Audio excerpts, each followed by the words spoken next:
Hello everyone, welcome to I exam based. My name is Kailash Tiwari. दोस्तों, कल CCI के answer की रिलीज हुई थी जिसको हमने डिस्कस भी किया था। उसमें कुछ क्वेश्चंस में ऑब्जेक्शन या फिर हम कह सकते हैं डाउट है। उन क्वेश्चंस को हम देखेंगे जिनमें मेजर डाउट अभी भी है, या हम कह सकते हैं जिनके आंसर्स वहाँ पे गलत मार्क किए गए हैं। तो दोस्तों, कई स्टूडेंट्स का कहना था कि सर इसमें ऐसे गलती कैसे हो सकती है। तो गलती तो देखो कहीं भी हो सकती है, कैसे भी हो सकती है, और इसीलिए उन्होंने भी ऑब्जेक्शन फॉर्म दिया हुआ है जिसको आप फिल करके भेज सकते हैं। आपको उसके अलावा भी जो हम क्वेश्चन डिस्कस करेंगे उसके अलावा भी कहीं पे भी डाउट लगता है तो आप उसको भी फिल करके भेज सकते हैं। इसके साथ साथ अगर आप देखेंगे इसमें बहुत ज़्यादा घबराने की कोई ज़रूरत नहीं है, क्योंकि देखिए कई बार क्या होता है, क्वेश्चन ही अगर गलत होता है तो उसके बोनस मार्क्स बोले या फिर चाहे उतना सभी के लिए हटा दे, वो कॉमन हो जाता है। यहाँ पे आंसर सही होगा, मतलब वो रेक्टिफाई करेंगे तो फिर सभी के स्कोर अकॉर्डिंगली चेंज हो जाएंगे। हालांकि आपको यहाँ पे ये देखना है कि हमारी बाकी एग्जामिनेशंस के लिए इसमें लर्निंग क्या है। देखिए यहाँ पे तो ऑब्जेक्शन फॉर्म आंसर की मिल रही है, बहुत सारे एग्जामिनेशन होता है आपको पता नहीं चलता है। Just example, last year IUPS AFO का एग्जामिनेशन, वहाँ पे जो शॉर्ट डे लॉन्ग डे वाला क्वेश्चन था उसमें क्वेश्चन में ही क्लैरिटी नहीं थी और उसका आंसर का नहीं पता है, जैसे चाहे राइपनिंग या फिर डिग्रेनिंग वाला था। तो इस टाइप की चीज़ें होती रहती हैं। अब यहाँ पे देखना है कि कौन कौन से क्वेश्चंस में हमें ऑब्जेक्शन है वो देखेंगे, और साथ ही साथ जो कट ऑफ वाला डिस्कशन चल रहा है, कट ऑफ क्या आ जाएगी वो भी थोड़ा सा डिस्कस करेंगे। हालांकि मैं हमेशा बोलता हूँ वो एंडलेस डिस्कशन है, गैस वर्क है, जो कोई भी कर सकता है, उसके लिए कोई बहुत बड़ी लॉजिक की ज़रूरत नहीं होती है।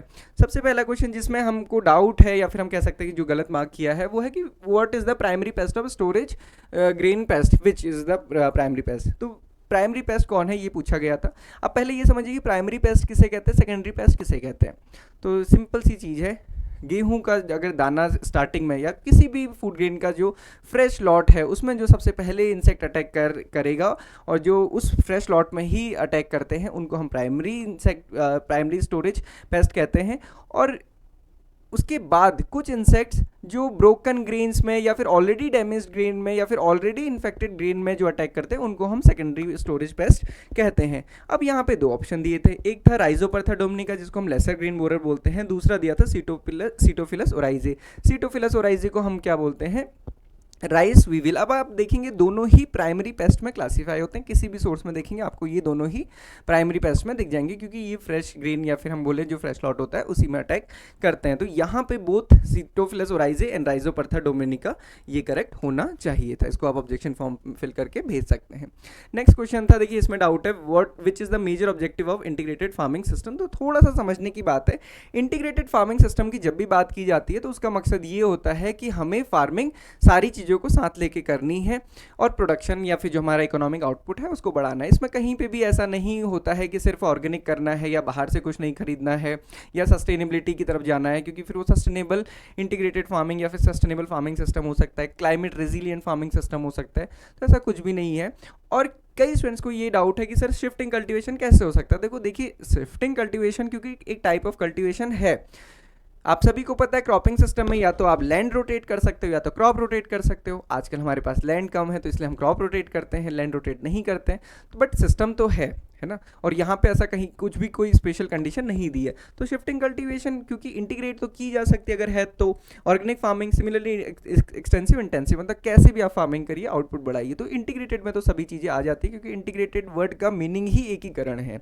तो जितने भी टाइप के एग्रीकल्चर है सबको मिला के हमें बेनिफिट लेना है, ये इसका है। तो इसमें तो ये आंसर सही है। अगर आपको फिर भी इसमें लगता है डाउट नहीं कि इस रेफरेंस के अकॉर्डिंग ये गलत है, तो आप फिर ऑब्जेक्शन फॉर्म में इसको फिल कर ही सकते हैं, उसमें कोई भी चैलेंज या फिर इशू नहीं है।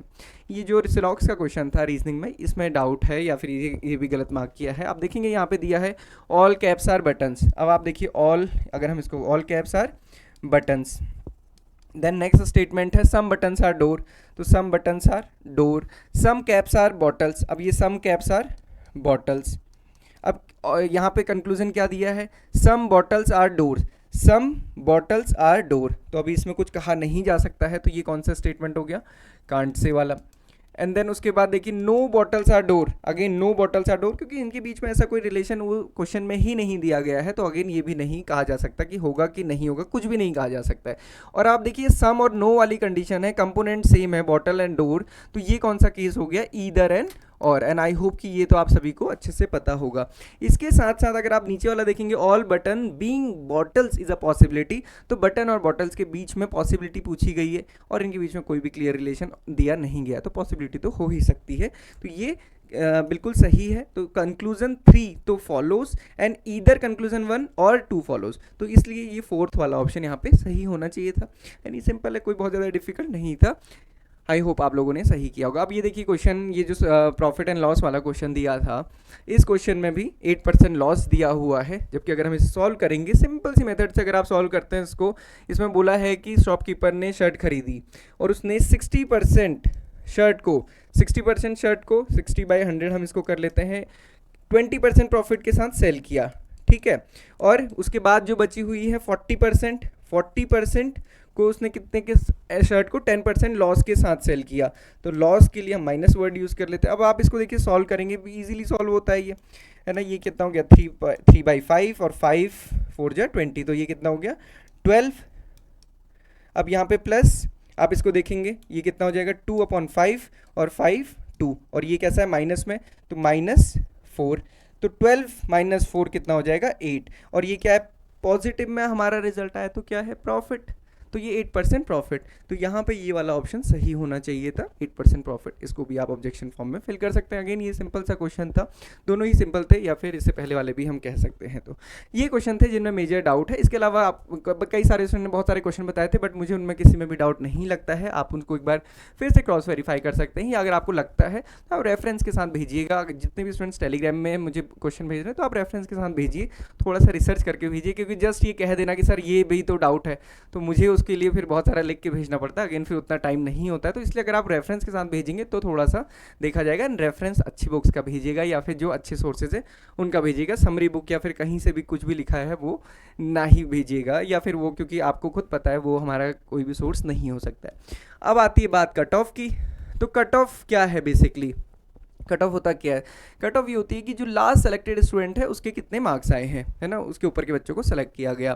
तो यहाँ पे आप देखेंगे कल हमने एक पोल लॉन्च किया, पोल में हमने पूछा कि कितना आपका स्कोर आया है। आप देखिए इसमें एक चीज़ रह गई थी, अगर हम इसमें इसके नीचे वाले भेजते तो हमें पता चलता। अब देखिए जितने भी वोट हैं उसमें 50% ने तो एग्जाम नहीं दिया था। अब ये जो 50% है उसमें भी आप देखिए मेजॉरिटी का 70 to 80 या फिर इससे कम वाले में हो सकता है।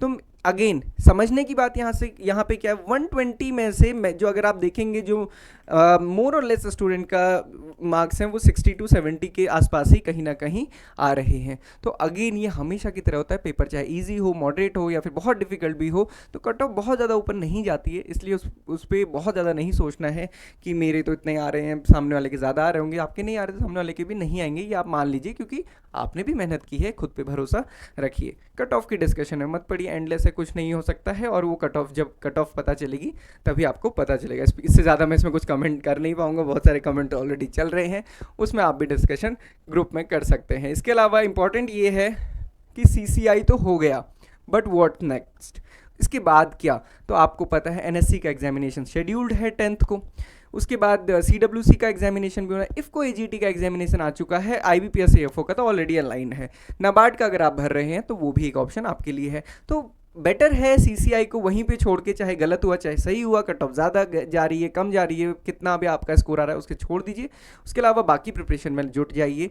ये सारे के लिए आपको मॉक टेस्ट हमारी वेबसाइट पे फ्री मिल जाएंगे, सबके लिए इंडिविजुअल कोर्स भी आपको मिल जाएंगे, आप इनकी प्रिपरेशन करना स्टार्ट कर सकते हैं। कोई भी डाउट क्वेरी क्वेश्चन के आप हमें कनेक्ट कर सकते हैं, टेलीग्राम चैनल को भी ज्वाइन कर सकते हैं। टेलीग्राम चैनल पर भी हमारा 2-वे कम्युनिकेशन है, वहाँ आप भी हमसे क्वेश्चन पूछ सकते हैं। So this is all for today. So I hope कि आपको सारी चीज़ें समझ आई होंगी। CCI हो चुका है, उसको छोड़ दीजिए, ऑब्जेक्शन फॉर्म फिल कीजिए, बात खत्म कीजिए, उसके आगे पढ़ना शुरू करना है। Okay, so this is all for today. Thank you everyone for watching this video.